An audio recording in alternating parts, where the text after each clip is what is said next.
Հարգելի հետևորդներ, այս պահին գտնվում ենք հայ-թուրքական սահմանի վրա։ Մեր հետևում Թուրքիան է, Մարգարայի կամրջի վրա են գտնվում, որտեղ վայրկյաններ անց Սիրիա ուղարկվող հումանիտար բեռներն են անցնելու։ Հիշեցնենք, որ այս սահմանը վերջին անգամ բացվել է Թուրքիայի երկրաշարժի ժամանակ, երբ Հայաստանի իշխանությունները որոշեցին օգնել թուրքերին։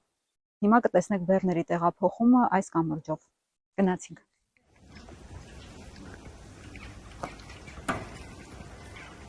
Հարգելի հետևորդներ, այս պահին 10 օրով բացվում է հայ-թուրքական սահմանը, մենք Մարգարայի անցակետին ենք գտնվում, Սիրիա հումանիտար բեռներ են ուղարկվելու, հիշեցնեմ այս սահմանը երրորդ երկրների համար և իրանագիտական անձնագիր ունեցողների համար, թե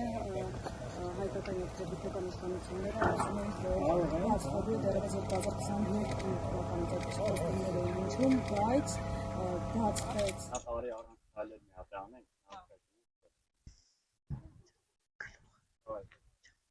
Դեռևս 2022 թվականին Երևանն ու Անկարան որոշեցին բացել Մարգարայի անցակետը երրորդ երկրների և դիվանագիտական անձնագիր ունեցող անձանց համար։ Անցակետը մինչ օրս փակ է, այն բացվում է